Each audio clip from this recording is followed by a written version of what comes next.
take projection.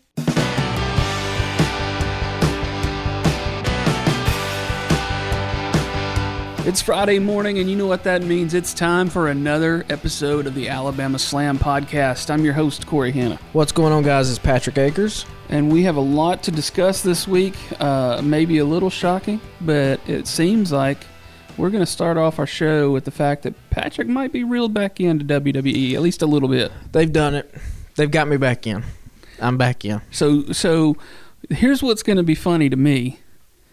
Is that we discussed this earlier, and you said you fast-forwarded through all the matches. For the most part, yeah. I'm not even... There's one match on here, Gable from Monday Night Raw, Gable Gargano, which I actually watched. I mean, for the most part, these matches, though, are just... Like we've talked about before, it's hard for them to do the kind of in-ring quality that an AEW does just because these guys and girls are on the road for 5 days a week. Right. And you can't wrestle high impact, high intensity all the time. You'll break bones. You just can't. You can't do it. So, for the most part, I fast forward the matches. I don't think I missed anything matches wise. Like I said, there was one good match on the card. So, yeah, they've done it though. I do this kind of. It's been 6 years since I really watched WWE, and before that, when I watched it, I took another mid break for a couple years. I think this is probably what happens to a lot of WWE fans, which is they kind of go on hiatus for a little bit. This is the longest hiatus I've ever done. But the fucking Dexter Lumis stuff has pulled me back in. Have you been seeing anything of this? I've seen some tweets and some pictures and things from it, but I have no clue who Dexter Lumis is, to be honest. I don't know who he is either, other than the fact that he has, he got the haircut from the dude from Street Fighter. Yeah. And he's got a mustache, and he's dressed in all black, and he's terrorizing The Miz. Yeah. And it's like the best storytelling that's happening in wrestling right now. It's so fantastic. The camera work. Did you see the gif of Miz trying to climb over the cage? No. And Miz, this might have been 2 weeks ago against Bobby Lashley. He's climbing up the cage, and they're having a cage match because Lumis, he's trying to keep Dexter from stalking him. The camera it's on a close-up of Miz. He looks down, his eyes go wide, and the camera jibs up over Miz to look down at Dexter Lumis, who's just up underneath the ring looking up at Miz, terrorizing him. And it's just, that kind of creativity is just great stuff. So what do you want me to do? You want me to just run down my little... just run down your notes. I think it's a little amusing that you're covering a lot of things that aren't matches. So I want to hear what's happening in the world of WWE. And keep in mind, for listeners out there who have been watching WWE, like, I'm going to have some questions. This is literally the first Monday Night Raw I watched for the most part through and through. Like I said, I skipped a lot of the matches. So if you know answers to some of these questions, hit us up on Twitter and let us know, because I don't know. At Alabama Slam Pod. At Alabama Slam Pod. The first question, why is Seth Rollins laughing all the time? He has done like a Joker character, and I don't know why he's supposed to be laughing all the time, but he literally laughed through the majority of his promo. He is feuding with Matt Riddle. Haven't seen a lot of stuff from Matt Riddle, but he's shredded and looks like I know he's a ex-UFC guy. So they're doing their thing. They had a good match at Clash of the Castle, which we didn't even talk about last week because CM Punk ate a muffin and tried to burn the world down. Also, Judgment Day, I don't know if I'm a fan. Why does every single, borderline satanic, paganistic cult, why do they always have to dress in black? I mean, that's the thing, right? Is it? I mean, it seems cliche at this point, right? Yeah, I mean, Did you ever see Midsummer, the horror movie from a couple years ago? From Ari Aster, the guy that did Hereditary. That whole horror movie takes place during the day in the middle of the field in sunshine, and it's like a cool thing. I would love to see like a dark satanic group just do something like that where it's really colorful. Yeah. Like they take red and yellow from Hulk Hogan, but they fucking do something dark with it and twist it. I don't know. Just an idea. Dominic Mysterio, why is he on WWE? Like, I get he's a Mysterio guy, but he's just not. He somehow got into Miro's closet, the little black space, and cut a promo. Miro's closet. That's what it's called moving forward. Yeah, Miro's closet. I guess the door used to be locked to Miro's closet, but Darby got in, Julia Hart got in, and now Dominic Mysterio has set up shop in there too. Rhea Ripley, though, looks fucking awesome. she is.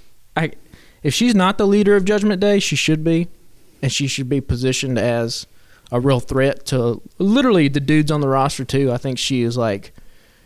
There's probably been a lot of comparisons to China, I'm sure, from back in the Attitude Era. She has that kind of charisma and that presence.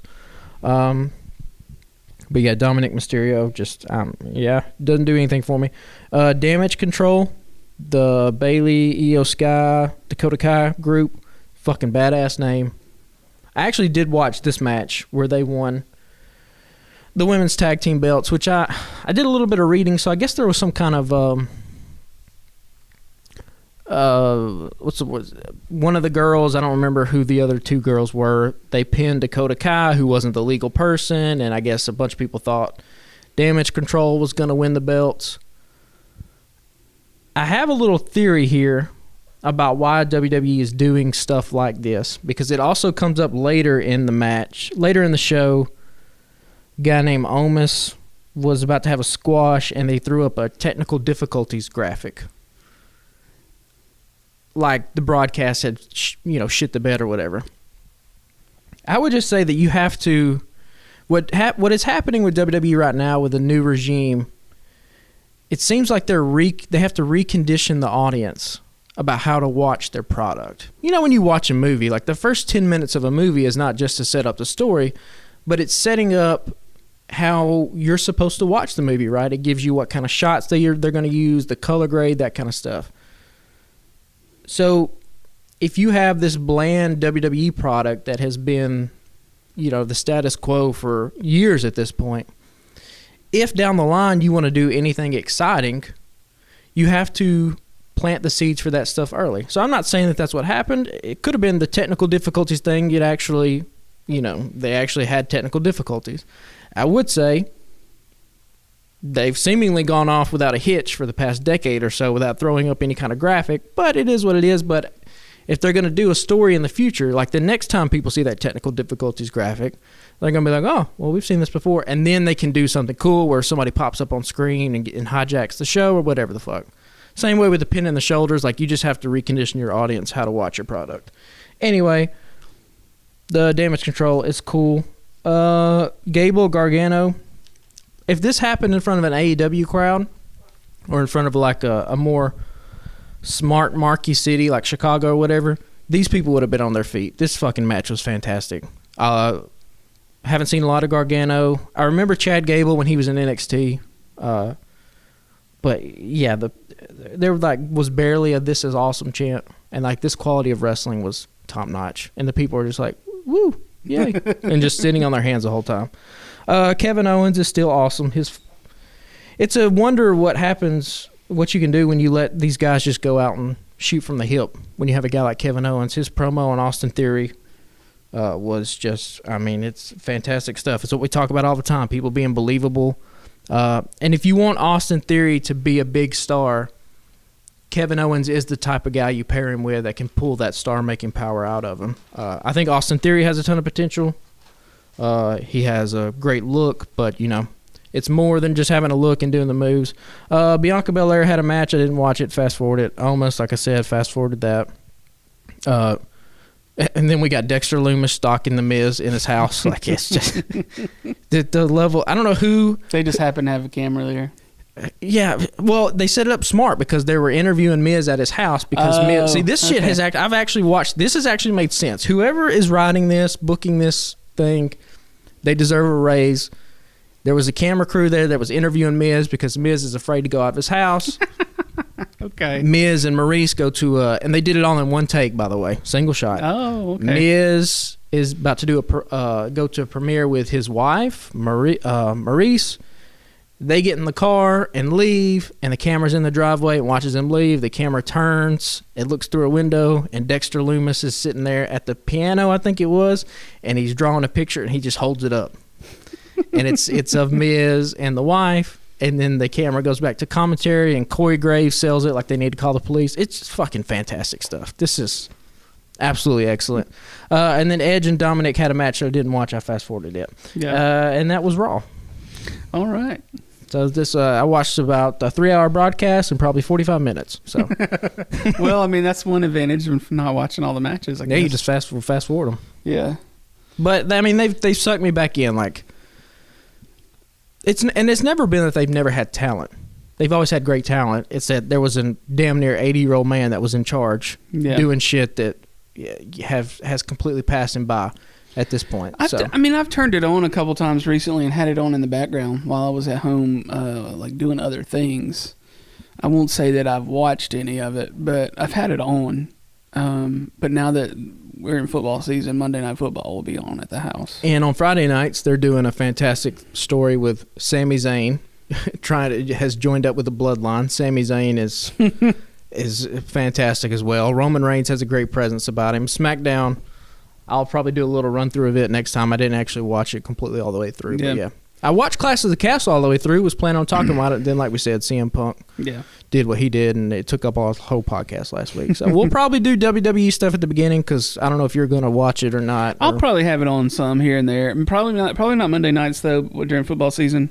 Yeah, but I may watch a little SmackDown leading. We'll talk about it, and we'll probably talk about Rampage. the live events when they come up. Whatever the premium live events. Yeah, whatever they're PLEs. called. I may not be too in on those the rest of the year because there'll be some sleepers. The ones overseas, like those are usually garbage. Yeah, or at least the last couple that I watched were complete garbage. But I guess Survivor Series is coming up. That should be good. Yeah, that'll be all right. So we'll talk about it. I do want to get into Friday Night Rampage though. We'll touch on a couple of those matches. The first of those being Darby Allin versus Sammy Guevara. These guys were both in the title hunt because they were both long-time or multiple-time TNT champions, TV champions. So they gave those guys a title shot, and it ended up being a damn good match. Anytime you put Darby Allin in the ring, he's gonna turn it into something watchable. And Sammy, for all of his strangeness in the world lately and things that he's putting out there, these guys went hard. Yeah, I love Darby Allin. I like Sammy a lot. Here's what I'll say about Sammy. They need to really think about how they're presenting him as a character. Yeah, because I feel like the audience has completely lost interest. I completely turned on it. I was starting to be a Sammy fan, and then this whole marriage thing is happening, and I'm like, get off of this. He did. I don't fucking care. He did a double spring. His little double springboard cutter. Yeah, is a great, flawlessly executed move. Looks fantastic. It gets no reaction from the crowd. Yeah, because everybody fucking hates it. And that's so they got something's wrong then, because it's not. I don't know if it is necessarily all on him.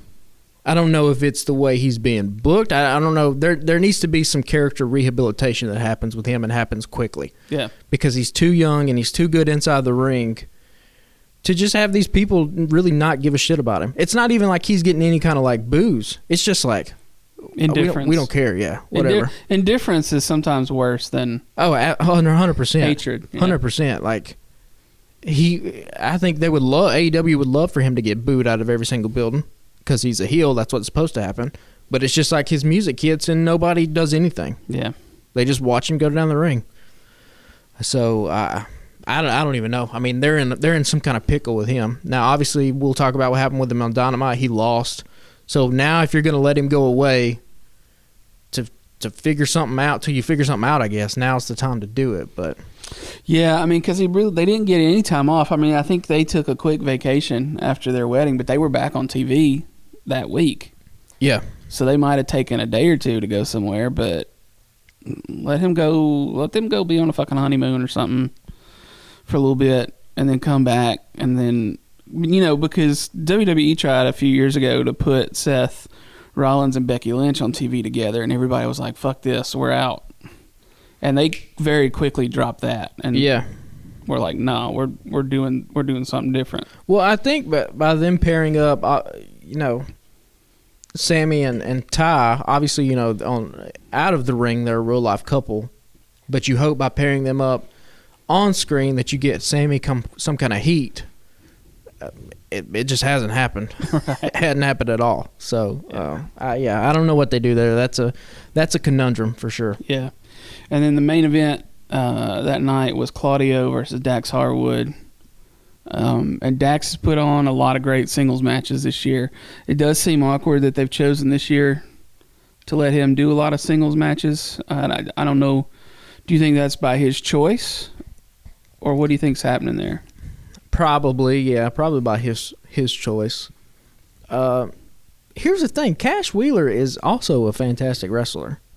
So like everyone, they're both great, But Dax has had these singles runs here really the last couple months. It really hasn't been a thing, but he's just put on fantastic match after fantastic match. This was another example of that. Him and Claudio had great chemistry, physical, hard hitting, everything you want in a match. I mean, Dax is such a throwback kind of old school style wrestler.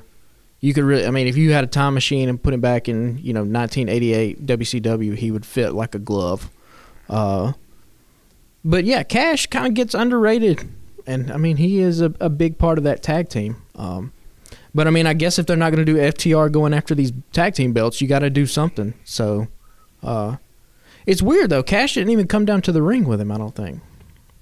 Did he? I don't remember. I don't think he did. He didn't. He definitely wasn't at ringside during the match, and I don't know if he came out of the tunnel onto the ramp with him. So, that's a good question. Hopefully he's not hurt or nursing any kind of injury we don't know about or going through something. But I don't know. I feel like they tweet about the titles often, like when do we get our shot or any stuff like that. But like, all signs are kind of pointing to them putting the belts on the Acclaim next week, and if you do, are you going to turn around and take them right off of them and put them on? Like, what are we doing? I don't know. They have the IWGP belts. From a graphic I saw, it looks like they're going to defend it here pretty recent. They're fixing to take on future Aussie Open. Aussie Open. Yeah, so that match is going to come down. That match will probably be a banger. But like we've said, them having all the belts really doesn't mean anything unless they have the one singular belt that belongs to the program that we're watching. Right. We're not watching New Japan, or Ring of Honor doesn't even have a TV deal, and AAA, it's nowhere here in this country. I'm sure you could probably watch it online or something, but like, have they even defended the AAA belts? I don't know.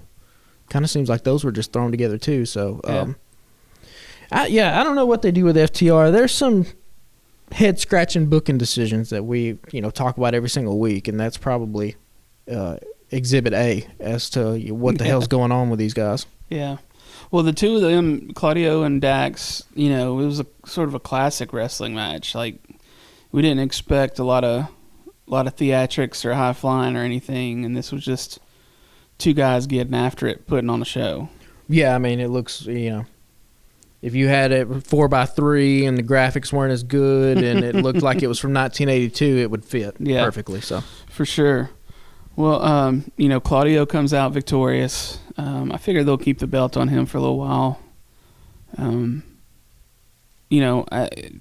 they have a TV deal imminent for Ring of Honor? They're really not putting anything out there, but I figure they'll let him live with it for a little while at least, and maybe even until they get a TV deal, and then put it on somebody else or something. I don't, because having a name like Claudio have the belt when you do get a TV deal, give you a little bit of clout, Yeah, although Jonathan Gresham, PWI 500, he ranked number 10, so maybe that'll be a bargaining chip.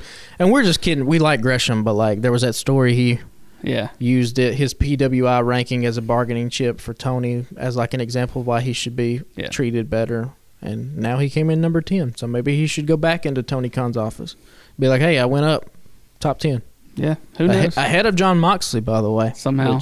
That's a choice. But anyway. Yeah, that's a head scratcher.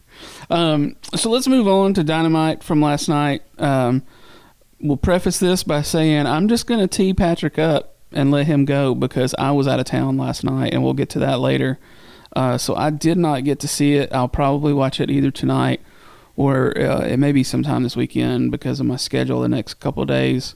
But it looks like by everything that I've read online today, it looks like it was another great night of TV for AEW. And then I saw a thing just before we hit record So the numbers were up yet again this week for TV viewership.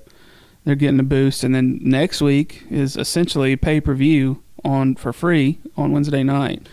So Wednesday and Friday. Yeah, I think they're both live next week. Okay, well, banger. Yeah, I could be wrong about that. So I mean, actually, I think I am wrong about that. I think it is just Wednesday night that they're live. Well, still, I mean, they'll probably put quality on Friday night as well if they're. Oh, they're doing fucking Hook and Action Bronson. You missed that. Do you got that in your recap? We'll talk about that first since we already kind of hit on the first match. The Action Bronson Hook video package they ran.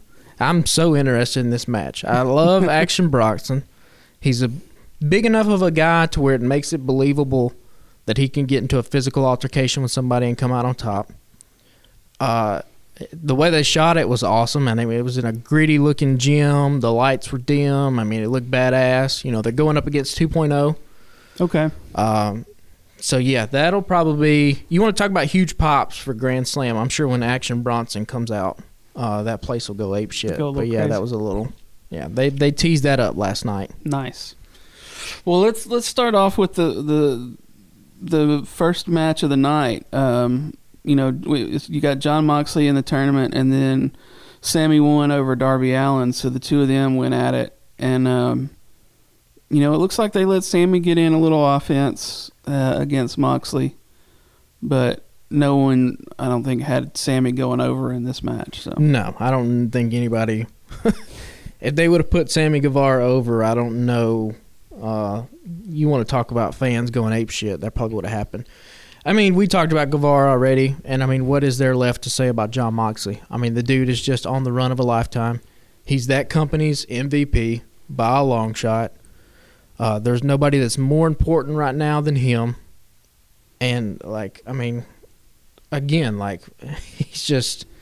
Everything he does is just money. He puts on awesome matches. He has a believable character. His finisher has gotten over now with the Death Rider that people are like, when he hits it, the place goes crazy, which is what happened last night. So that's a good sign. And yeah, we'll talk about what happened at the main event and what that sets up going forward. But yeah, I mean, Jon Moxley is Jon Moxley, and he is that company's ace for sure. Yeah, for sure. Probably still real pissed off. He's not somewhere fishing right now. I mean, yeah, bro, 6 weeks. He was supposed to get 6 weeks off. And I mean, he's wealthy enough that it probably wouldn't matter, but like, you would have to think there's no refund on that, right? Yeah. And how do you even explain that? Be like, oh, I can't go on vacation because this dipshit sat in front of a press conference room eating a muffin, drinking seltzer water, and said a bunch of stupid shit, and then a guy bit another guy. Shooting on our entire company. Yeah. And then somebody got hit with a chair, and so that's why I can't go deep sea fishing. Sorry.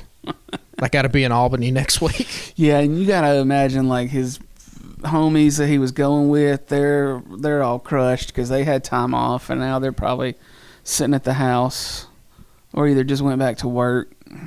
Yeah. I mean, we have to think about it like this. Like, even though these guys are on TV and it's their passion, they love it, it's still a job. It's still a job. And like any other job, sometimes you're like, man, I just need to relax for a little bit. And so I'm sure he was really looking forward to this 6 weeks. I mean, if me or you had a 6-week vacation lined up and bro, you did some crazy shit and I had to fill in for 6 weeks, I'd be so fucking pissed when you got back. Listen, my wife had to go in the other day on her off day, and she was mad, and she got the next day off, but she was still fighting mad. I can't imagine knowing that I'm fixing to be out for 6 weeks, and I got my mind right about it. Yep. And then a motherfucker starts shooting on everybody, and now I can't go fishing, and I got to come back in and work the next 2-3 weeks. But hey, that's why he is the MVP. He's what he is to that company. Yeah. Whenever they get he said it in one of his promos a couple weeks ago. Whenever there's a problem, Jon Moxley's the answer. And I mean, his promo. I don't even know if we on this podcast did his promo last week justice. That last week I went back and listened to that promo. Now he did last week a couple of times.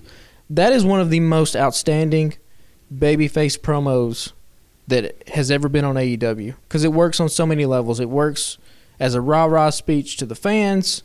It works as a rah-rah speech to the wrestlers in the back. It works with his character because he lost, so him saying he's pissed off and embarrassed, it's on multiple levels, right? He lost the match, but also with all the backstage BS that happened. So, like, yeah, it was just great. We need to do a whole podcast one day just appreciating Moxley, because we need a Moxley appreciation society. Yeah, we might start that. It's time to be a legend. Moss. Moss. We're the Moss. We're the Moss crew. I mean, we're already Team Ricky and Team Eddie. This team is enough for everybody. Yeah. We got 3 members. We need to get a football team. So we need 11. We can hold a couple more. Right. So it looks like next up, MJF cut a promo, called out Moxley, told Moxley he's just playing a character. And then we got an appearance from the Firm. That's a hell of a name for a stable. When they said the Firm, I was like, oh, shit, that's great. That's excellent. Yeah. And, like, you know, MJF, he just is brilliant on the mic again. He's such a heel. He was even calling out Moxley going to rehab. He had some kind of great line where he was like, you came back and you were talking about slaying your demons, but I'm the real demon and I'm more powerful than your disease, or something like that. Just great stuff. And then, yeah, we had kind of got lost what his connection with Stokely and those guys were. Because I think we both speculated, that's MJF's stable. Yeah. Well, last night, no. What they are is they're just the first ever faction that's on retainer. And when MJF needs them, they're going to come together and get the job done. But when they're not needed, they're going to go their separate ways. And Stokely had the thing where he just went down the line like Morrissey's going to just do whatever the hell he wants because he's 7 foot tall. Nobody's going to do anything. Like Moriarty's going to go after the Pure title. The Gun Club's going to go after the Tag Team title. Ethan Page is going to go after the All Atlantic title. Ethan Page got a hell of a pop when his name got announced. Yeah, he hadn't been on TV in a minute. When you look at those group of guys and you want to talk about star potential, I mean, that dude is it. This was a good promo because so often we've criticized AEW for not having clear character motivations. Like, why are these guys fighting? What do they want? And this was just laid out in 5 minutes. Boom, boom, boom, boom, boom. We're called the Firm. Get it and get out. It was great. Nice. So next up, it looks like we have Jungle Boy versus Jay Lethal. That one it wasn't announced as far as I know. It just popped up on the card at the last minute. But you said they went back to calling him Jungle Boy and not Jungle Jack or Jack Perry. Yeah. So maybe are they back on Jungle Boy, or did we already lose Jack Perry? I guess so. When the graphic said Jungle Boy, I was just like, oh my god. All right. Well, what is the hesitation? I don't understand what the hesitation is. Yeah, I don't know. Either Jungle Jack Perry, or I'll even let you have the boy. They've changed other people's names like with no warning. Like Ty Conti is now Ty Mello apparently. Yeah, no explanation given whatsoever. Penta has been. He was Penta. I never remembered exactly how to say it. He was Pentagon Jr., right? Yeah, Pentagon Jr. first. And then he was Penta. El Cerro Miedo. I can never say it right. That's what I was El Cerro Miedo or whatever was that? Okay. Yeah, and then he was Penta Oscura. Yeah, it became like a zombie. And then he was Penta whatever El Cerro the hell he is Miedo again. Yeah. Yeah, I don't know. So they've changed him like it just several times without any real explanation. Jungle Boy Jack Perry. Just do that. That's his name. Jack Perry. That would be better to me. I think that sounds better. Jungle Jack Perry. You got some alliteration there at the beginning. But if they want to do the boy, I mean, Ric Flair was the Nature Boy up until his 50s and 60s. So if they want to do that, whatever, you can do it. But I think Jungle Jack Perry, or just put his name in there. He can't be a main event level guy if all you're calling him is Jungle Boy. Jungle Boy, yeah. And anyway, this match was, I mean, it's good. It was a good match. Once again, Jay Lethal just gets beat in the middle of the ring. I mean, he's not, I don't even know if did they even try to cheat last night? I don't even know if they tried to cheat. And is Satnam Singh just the worst wrestler of all time? He's got to be. I mean, he's looked terrible anytime they have actually put him in the ring. I don't even know if he got involved last night. I could be completely misremembering it, but like, and obviously you didn't watch it. No. But yeah, like you got a 7-foot dude.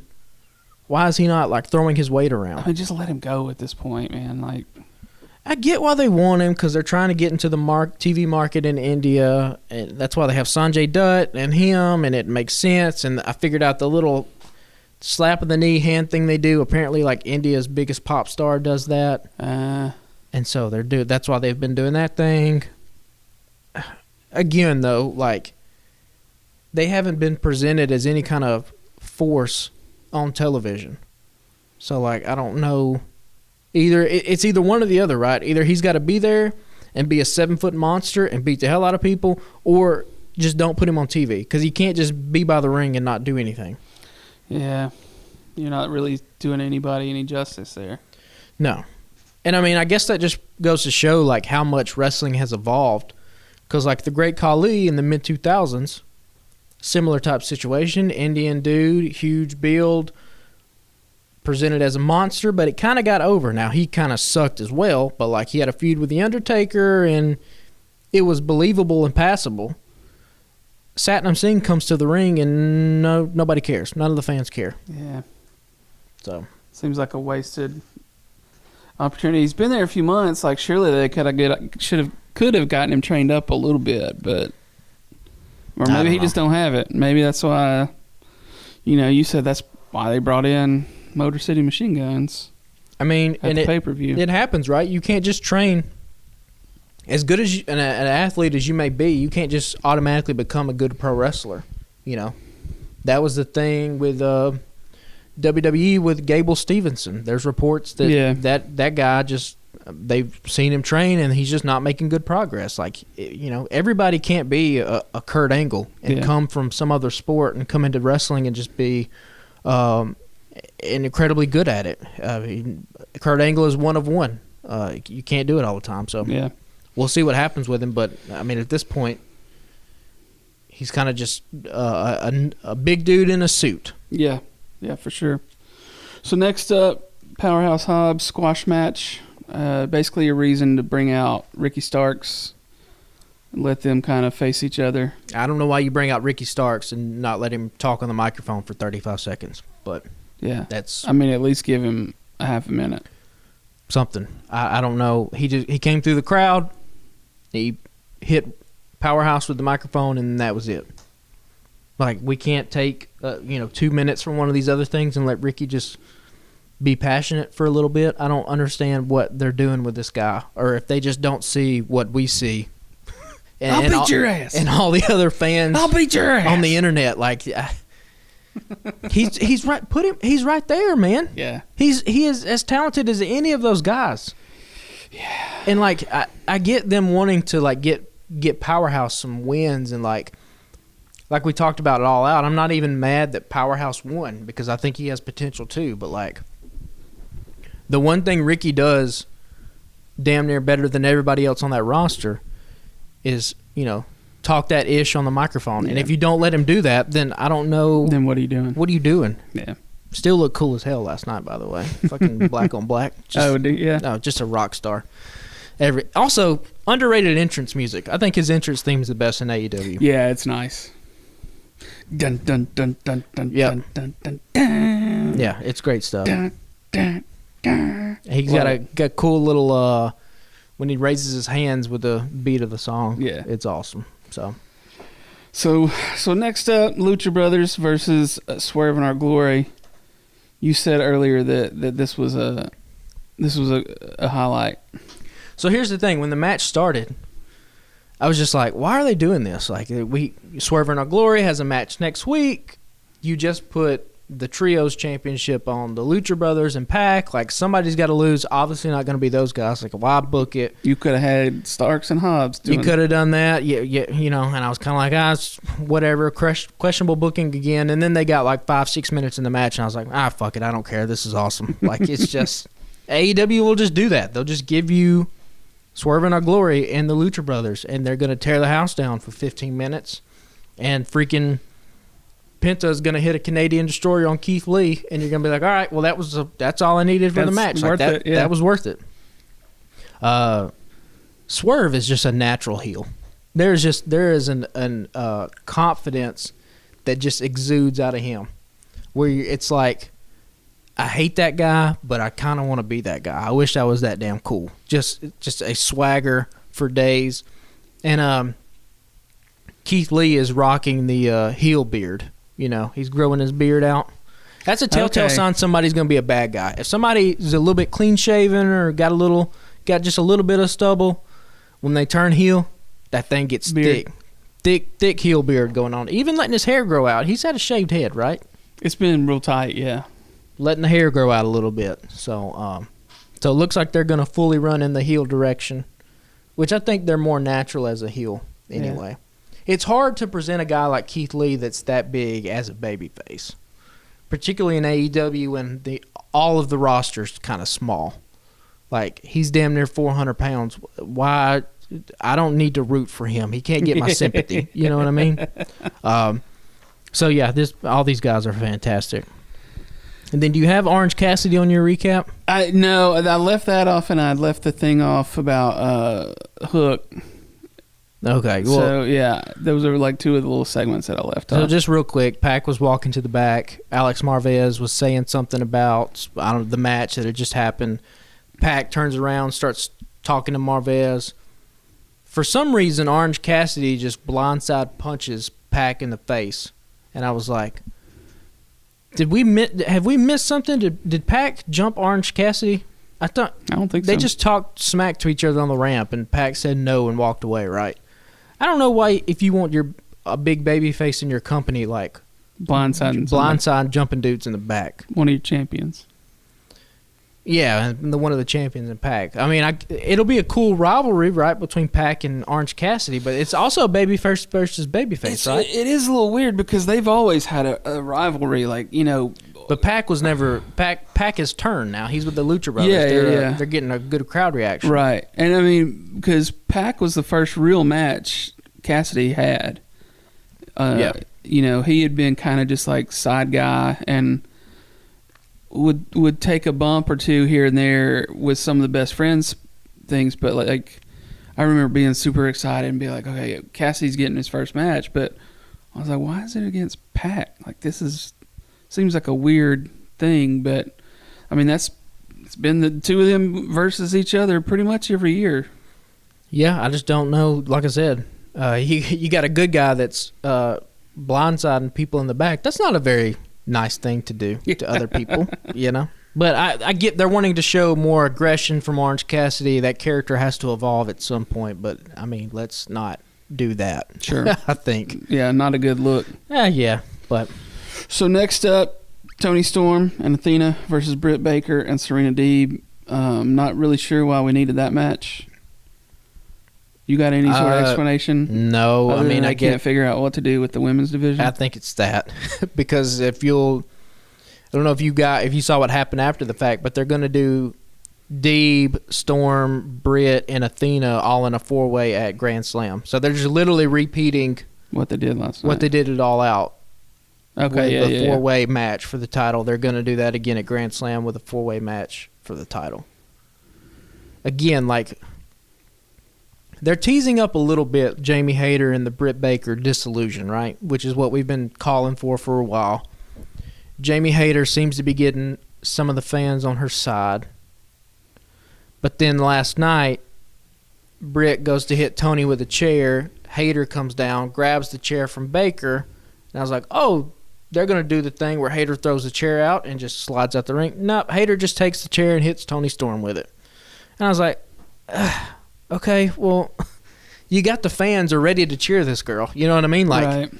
At All Out, the entire crowd was chanting for her name. And you could be like, oh, that's a Chicago crowd. They're a smarky crowd. That's what they're going to do. And it's like, yeah, but the people at home watching your product are going to respond in similar ways to how fans in those arenas are responding. Like, that's kind of a telltale sign between audiences, right? Like, if your crowd in Buffalo is chanting a certain way for a guy, or Chicago, chances are the crowd in Buffalo is going to do that. And when the crowd in Albany sees the people in Buffalo doing that, they're probably going to do something similar. And that's how these natural sort of reactions from the crowd pop up. So, I mean, they're ready to cheer Jamie Hayter. I'm not saying that Jamie needs to go down right now at this point in the story and, you know, try to murder Britt Baker, but she can grab the chair, just throw the chair out the ring and slide out of the ring. And then Tony hits Britt, and then boom, there you go. And you get a natural, like, little, that's how you start a little small babyface turn. So, I mean, the match between these 4 women was good. Serena Deeb is criminally underused. You could figure out a spot for her in this women's division. I like Britt Baker. Athena is okay. She's good in the ring, but I don't really know if the character's there. And we both like Tony. It just seems like she hasn't fully connected with the crowd yet. Yeah, something seems to be a little off. Something's off. I feel like they need to try to make the most of this run that she's on. But you can't do that putting her in multi-man matches or multi-women matches. That's not how you get people over. Yeah. She needs some kind of feud in the meantime until Rosa gets back. Unless they're thinking this Thunder Rosa injury is not going to be that long and, she'll be back in action pretty soon. I don't know what that looks like, but yeah, I mean, if that's the case though, then why are you doing the interim champion? Like, well, and that's like did we talk about last week what they should do with the interim stuff? They need a rules section on their website. You go on AEW.com, you can see the shop, you can see the roster. Up on the tag, it says rules. Yeah. You click on the rules, it says, hey, no closed fist strikes, yada, yada, yada. It lays out all the rules, and then it lays out the rules for champions, which is within a 30-day period, you have to have a successful title defense as a champion at least once. If you don't, you're stripped of the title, and it's awarded to somebody else, or they have a tournament. That way you have it stated there clearly where the fans can see it. You reiterate that on the broadcast, and then when you have these situations come up, you're like, Rosa can't defend in 30 days. She's just stripped, and you can give her the first contender match when she comes back. Like, that's how the NWA did it. It made a ton of sense. That's how every wrestling organization should do it. That seems like that's got to be the way, but yeah. I mean, it's a simple fix, right? It's literally a tab on a website, and you get the broadcast to just talk about it. Yeah. And there you go. You've set it up. You've set that expectation for when these injuries happen. We don't have to worry about this interim stuff. Yeah. Well, let's get to the main event: Chris Jericho versus Bryan Danielson. You said this was much better than the All Out match. Much better, and I thought the All Out match was good, but this is just two pros. I got on my notes it. here. Like, fans nowadays are so spoiled to just how good the fucking wrestling is. Like, if you go back and watch Attitude Era stuff, like, the appeal of the Attitude Era was never what was happening inside the ring. It was all the other antics out there that was the wild, crazy stuff. Even the stuff like Hulk Hogan, right? Like, Hulk Hogan matches from the 80s are pretty much unwatchable because they're just shitty. Like, they ain't doing much, Right. But, like, on free TV this week, we got to see Chad Gable and Johnny Gargano just put on a technical wrestling masterpiece for 12 minutes. And then you got Bryan Danielson and Chris Jericho, two legends of wrestling, tear the house down for, I think they went almost 25 minutes, if not like a half hour. Just trading chops back and forth and doing moves, and everything felt like it meant something, and they're fighting for this title. And, like, watching Bryan Danielson right now, we've talked about how, at least I think, he's the greatest in-ring performer of all time. This would be like fucking watching Beethoven just conduct a symphony, like, every week. Like, he's that level of greatness. And so it's just, we're going to look back and be like, man, we shouldn't have taken it for granted so much. Like, you're talking about when these guys retire, some of the best to ever do it across both companies, WWE and AEW. Gunther and Sheamus, we mentioned that on the podcast last week from Clash at the Castle. Just another classic match. So yeah, we just respect to all these men and women, putting their bodies on the line like this every single week for our enjoyment. And then going back to the main event last night, just some creative camera work with Bryan Danielson no-selling the elbows from Jericho, and he's just looking, and then they cut to a shot, and it has the championship in the foreground. You can see Danielson just staring at it, and he just stands up like a fucking Terminator and just starts whooping Jericho's ass again. I tried to look that up a little while ago because you had mentioned it earlier today. Yeah. And they have the last 5 or 6 minutes of the match on the All Elite Wrestling YouTube page. Yeah, you'll probably have to look. They'll probably somebody posted a GIF on Twitter or something like that. Yeah. But yeah, it was just he's no selling the elbows, and then the little intricacies, right? The little nuances. Danielson takes a spill to the top.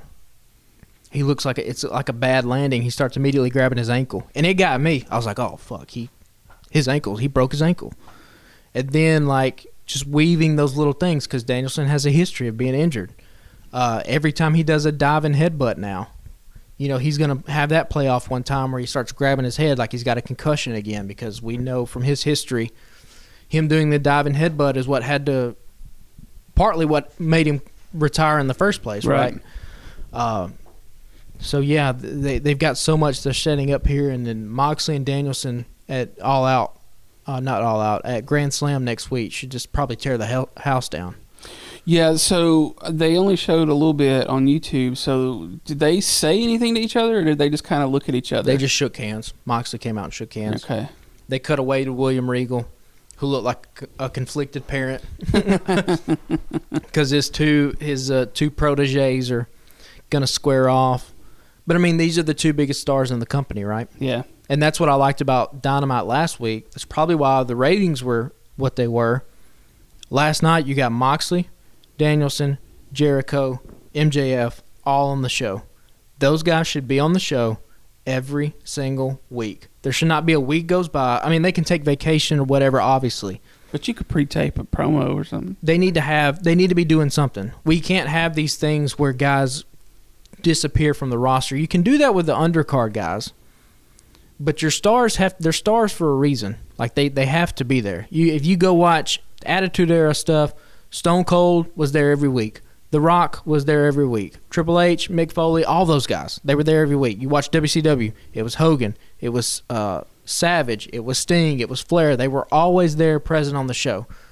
You need about 6 guys that the show basically revolves around, and those are your main event level guys. So yeah, well, that'll be a damn good show for sure. We know confirmation. We got Mox and Danielson.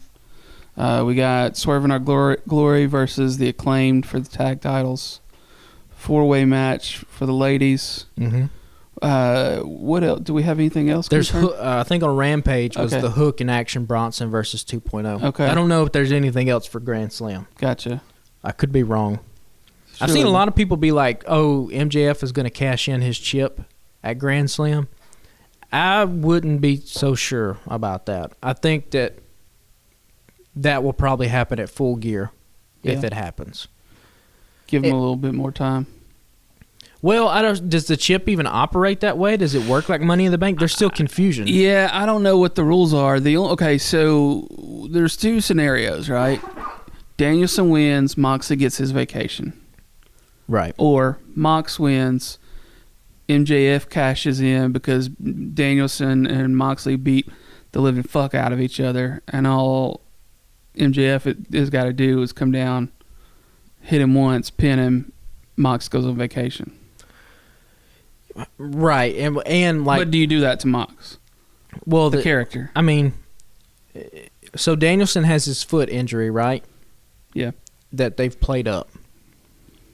So could you do a thing where Moxley beats Danielson because Danielson has a hurt foot, and then on a random like edition of Dynamite, Moxley as the champion gets, he gets taken, his MJF cashes in the chip, then you have his firm come out, and you have basically 6 against 1, and Moxley loses that way, and they beat him so bad that you ride him into an injury, right, and take him off TV, but then he gets to do his vacation.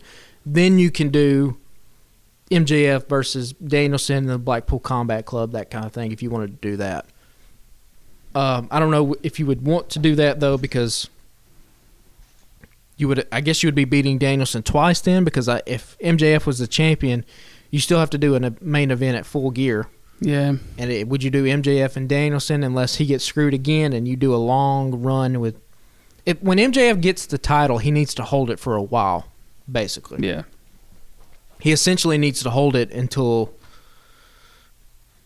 I don't even know if you would want...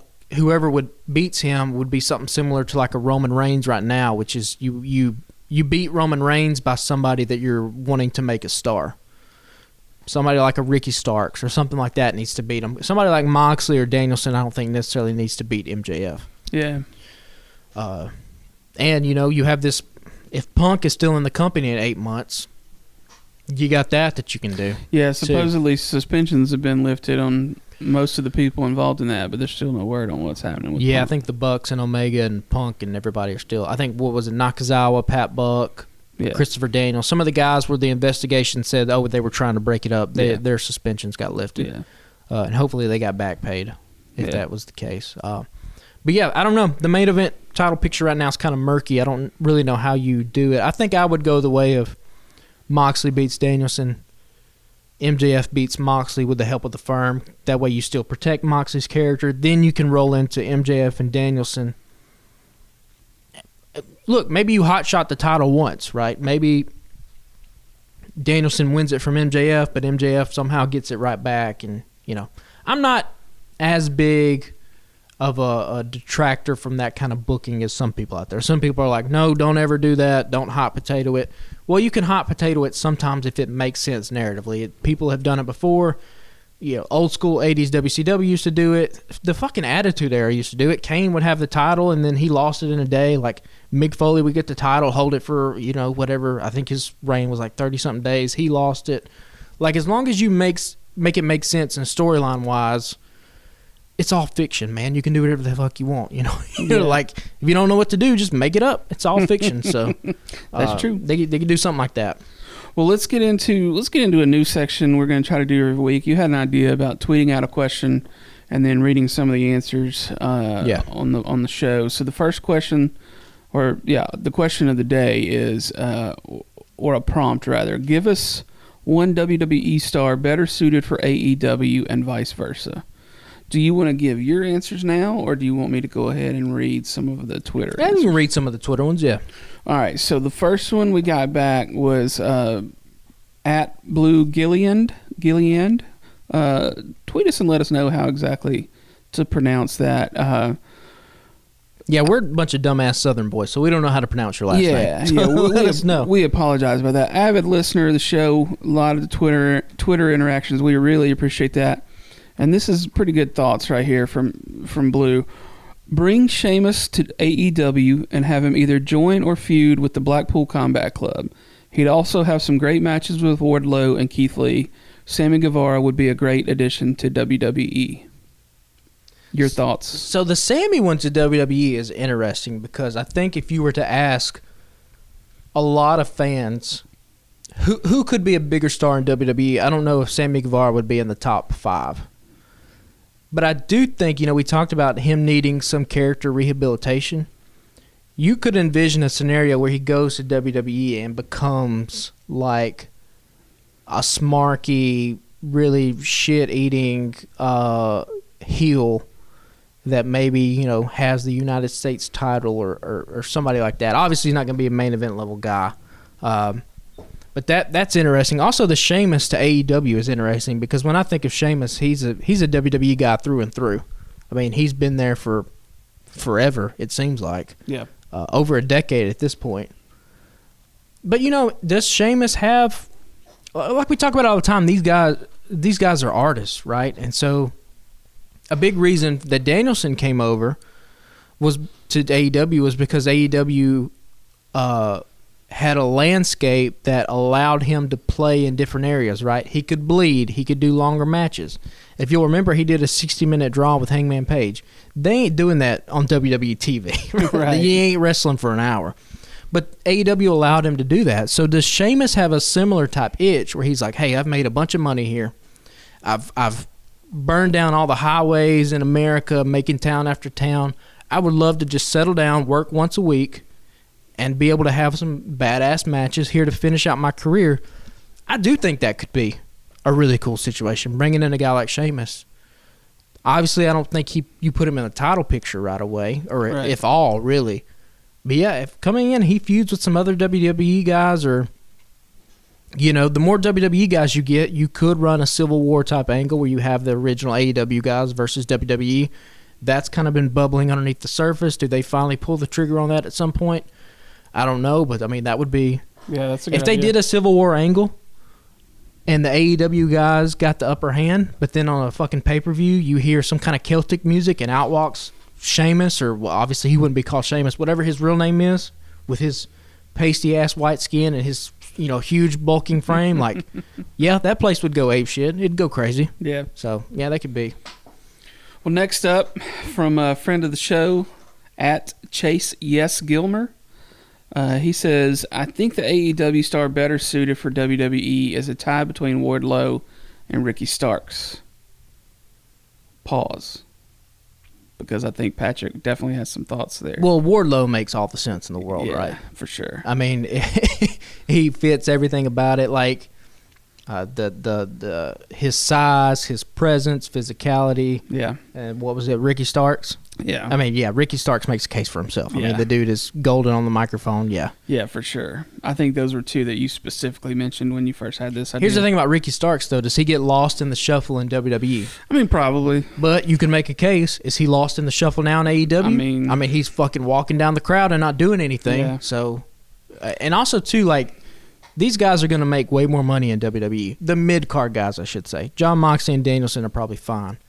The guys like Starks and Wardlow and Hobbs, those guys probably will have better financial opportunities over in WWE just because it's $1 billion company and they can pay their guys more. So he says, I think a WWE star better suited for AEW is Chad Gable. And yes, that's 100%. Yeah. Again, you talk about just the size of the rosters. Chad Gable is, and it's changed somewhat, but WWE is still the land of monsters and giants. It's still dominated by huge guys. You look at somebody like Drew McIntyre or Sheamus or Walter or Roman Reigns. I mean, these are dudes that are 250 pounds easily. I mean, I would watch a Chad Gable versus Bryan Danielson match.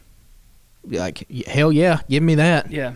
Give me Gable versus Garcia. Give me Gable versus Yuta. Like, all these technical guys, I think you could bring a guy like Chad Gable in and actually, hit on his Olympic background, because that's something that, even when I was watching the match for WWE, they kind of have Chad Gable doing this little comedic thing with Alpha Academy. And he's pulling it off. He can only do what he's given, right, with the material that they've given to him. But I was like, this dude's a fucking Olympic athlete. Like, do you want him shooshing and doing putting two fingers up in the air? Like, that's what they've decided. He's running with it. Good for him. But again, like, you want to talk about 5-star caliber matches that he can have, being unchained, so to speak, in AEW. Yeah, that's something that I'd love to see. So before I give you my answers, do you have any other? So I think the AEW guy to WWE to be a bigger star, I think is Powerhouse Hobbs. Again, for all the reason we mentioned for Wardlow, I just think Powerhouse, like, you could envision a scenario where Powerhouse goes to WWE and they team him up with MVP as a manager, and he becomes a huge mid-card level heel. That could maybe, if things go the right way, maybe he could go up into the main event scene. He just has all the power and all the talent in the world.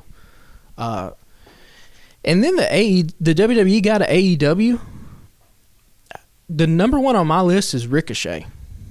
Did we have this conversation last week on mics, or was it just us? It might have been off. I don't know. Okay. Ricochet and AEW, holy shit. You talk about a damn gift machine. Yeah. Those things would be Ricochet versus Phoenix, Ricochet versus Dante Martin. See, I thought I was fixing to be slick and bring in somebody that we hadn't mentioned yet. Yeah.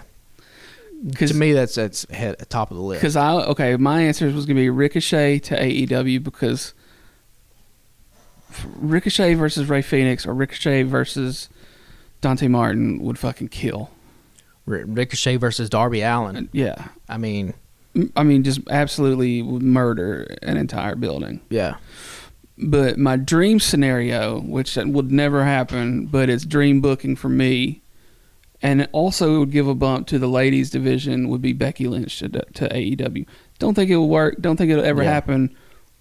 But I love Becky, and I don't I'm not tuning into the shows every week. But I need my Becky fix So that's what I would go. And then I would probably do Hobbs and or Wardlow to WWE. But Becky coming to AEW, she's not going to be a bigger star than what she is now. Well, right. It's the same with now. I do think you could see someone like Charlotte Flair, for all the reasons we mentioned. Obviously married to Andrade. Andrade's there in AEW. She'd go to work once a week. She could go to work once a week. She's put her time in WWE. You could see her jump ship. There's going to be a lot of people. You know, we've seen it sporadically, right? Moxley coming to AEW, Danielson coming to AEW. You know, Cody is the big one from AEW. He's the only one at this point that switched the other way, right? Yeah. Yeah. And, you know, obviously MJF has talked about it in 2024. There are going to be guys like Starks and Hobbs and Wardlow and people like that do jump ship to WWE. We haven't got to that part in the whatever this era of wrestling is called. Not really a war in like the way that WCW versus WWF was in the Monday Night Wars. So somebody on Twitter probably needs to come up with some kind of catchy little name or whatever for this era, but that's the only thing that's missing from the 90s is people jumping back and forth constantly. Yeah. I was trying to think if there's anybody else from AEW. I think somebody like Alexa Bliss would probably do better in AEW just because she's a established name. So you would think that she would be positioned at the top of the card rather than – obviously she's been a women's champion before, but she's not where she was, you know, a couple years ago. So. Yeah. But yeah, just give me all the Ricochet versus any of the high flyers. Yeah. And if I could pull somebody from outside either company, I'm taking Will Ospreay. And I'm paying that dude whatever he wants. I mean, I think that's to be in AEW. That's the obvious choice. I just don't. That dude is a human highlight reel and just has everything you want in a professional wrestler in 2022. I still haven't given up hope that AEW will eventually sign him and Takeshita. Yeah, I think Takeshita is a given. It's just a matter of time. There were reports when he first left AEW to go back to Japan that WWE was looking for a Japanese star that they could bring in, and I think Takeshita straight up just said, no, I wouldn't go to WWE. I saw that. Yeah. We talked about why, WWE doesn't have a good track record of Asian superstars. Now, Asuka is the exception, and whether you want to think Shinsuke is what he could have been, I would be on the no side of that, but it is what it is. So, anyway. So, couple quick things before we get out. Shout out listener Alma in Arab. What up, Alma? I want to give her a shout out and tell you that you don't always have to listen to what Mr. Duncan tells you. And don't give him too much hell, but give him enough hell to where he remembers you. You know what I mean? And you tell him that we sent you. I think that's no context. Just walk up to him and be like, "Yo, I'm not gonna take it." Tell him like, "Hey, I'm getting an A on this test. By the way, you're gonna make it happen. Or you're gonna catch a Stone Cold Stunner right here in front of everybody at Arab High School." And Corey and Patrick sent me, and that's all you need to know. There you go. And then let's get into what's done up real good for the week. Tell me, Patrick, what's done up real good for you? What is done up real good? I don't even know. I am a member of this podcast, and for some reason, every time you ask me that question, it catches me off guard. I never have anything situated right. I probably talked about it last week. Fucking football's back. Like, I just love football, man. I'm an outlier because we're in Alabama, and I can't stand college. It's not that I can't stand college football. Let me rephrase that. It's just that I don't like college football. I like the NFL football because it's a better game.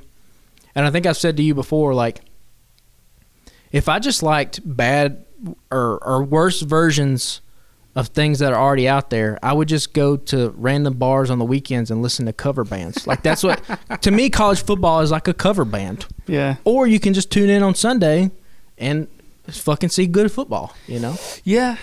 Yeah. That's going to give me a lot of heat with a lot of people in this state. Yeah, I mean, Yeah, it's different, man. Like, I still enjoy college football, but I don't have the passion for it that I once did. I'm still going to watch Bama when I'm off.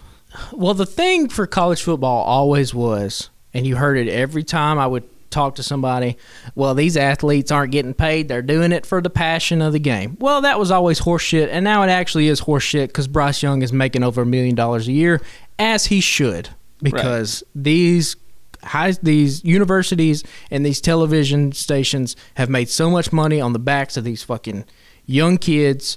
And knowing what we know now about CTE and how dangerous college football, just football in general is, much less at that level, with these level of athletes, they should be getting paid. So now there is no difference between what you watch on Sunday and what you watch on Saturday, other than the fact that any given team can beat anybody on a Sunday, and this Saturday, Alabama's going to beat the ever-loving shit out of Louisiana Monroe or whoever the hell they're about to play. Yeah. So it's whatever. It's college football. Yeah, I mean, I lean way more towards the pro football these days. If given my choice, I'm gonna take Sunday off and watch pro football. You know, I'll put some college stuff on at the house. I'll probably drop what I'm doing. I still would drop what I'm doing to watch Alabama play, but I'm typically not going out of my way to watch many other games.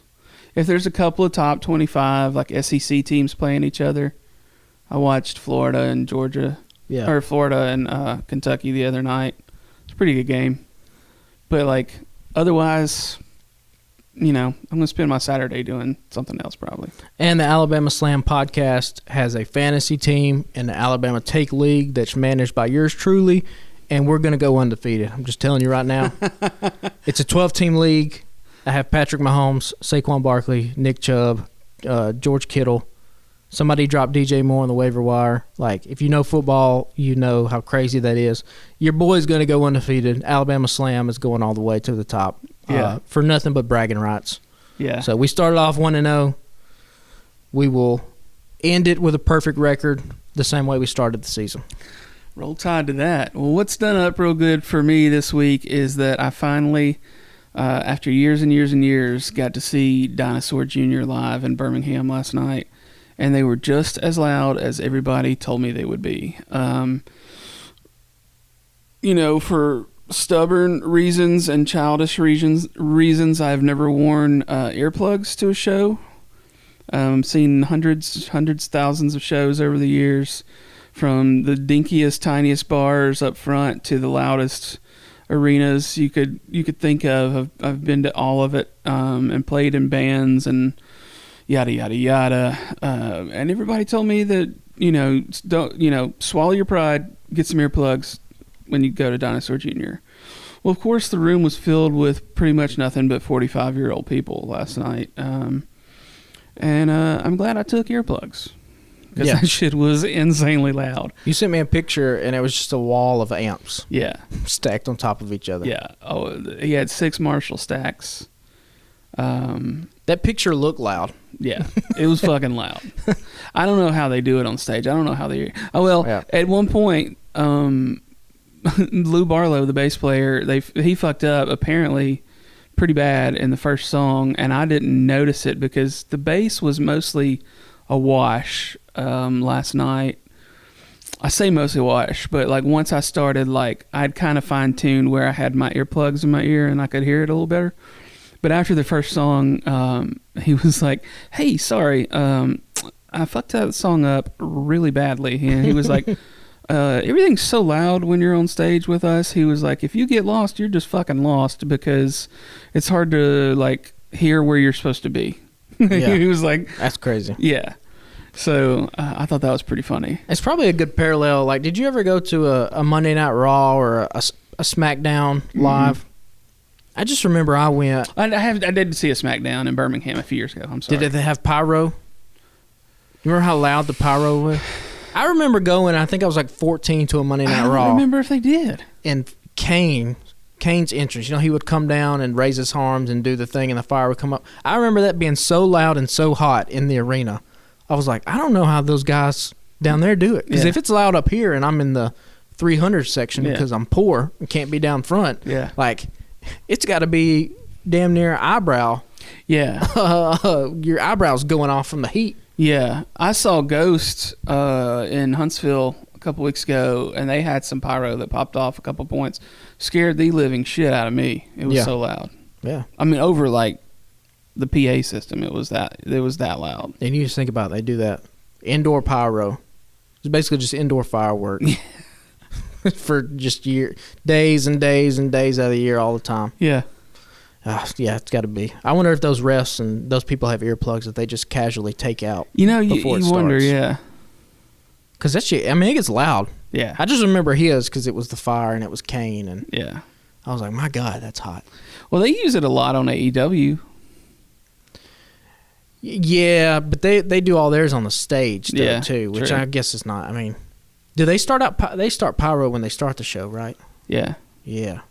I remember also I went to a SmackDown. That was when they were doing the crazy fire, where the firework would like go down into the fist. Remember when SmackDown had the fist coming through the thing? That's probably the best SmackDown stage ever. But I think the pyro would like come down and hit the fist, and it would like fucking explode. It's cool shit. Shout out to all the pyro people that work in wrestling. Yeah, for real. Underrated heroes for sure. Except for the ones that set up the barbed wire. The exploding death match. Yeah. Except for y'all. Yeah, y'all didn't do a good job that time. But, again, who saved that segment? John Moxley. Going back around. Moxley's the answer. Well, let's wrap it up. But before we do, I want to ask and remind you guys to please follow us on Twitter and Instagram at Alabama Slam Pod. You can follow the Alabama Take on Facebook. There you'll get the daily updates about other podcasts and other essays by the staff writers there at the Alabama Take, and we are part of the Alabama Take Network. I also have a brand new podcast with two of my best friends on the entire planet. It is called We Are a Star War. The teaser officially released this morning, which will be yesterday when you're listening to this, if you listen to it on Friday. But we're everywhere that you find podcasts. For whatever reason, it's not on Spotify just yet. I got to figure that out. But we are on Apple Podcasts already. Our first episode should drop one day early next week. We'll be talking about the Obi-Wan Kenobi Disney Plus series. You can find Alabama Slam and Alabama Take t-shirts on tpublic.com. Go there and buy a shirt, buy a mug, buy a sticker, buy a magnet, whatever you want to buy. Anything, any money raised on that goes to maintenance and upkeep of the AlabamaTake.com site. You can also check out our other Alabama Take podcasts. Check Your Shelf, a new monthly book podcast hosted by my lovely bride. The first episode of that is out and on all podcast apps. And Taking It Down, weekly pop culture podcast by Blaine Duncan and a few of his best friends. They do cover a lot of TV and a lot of movies every week. And then also coming again soon is This Song Sucks podcast.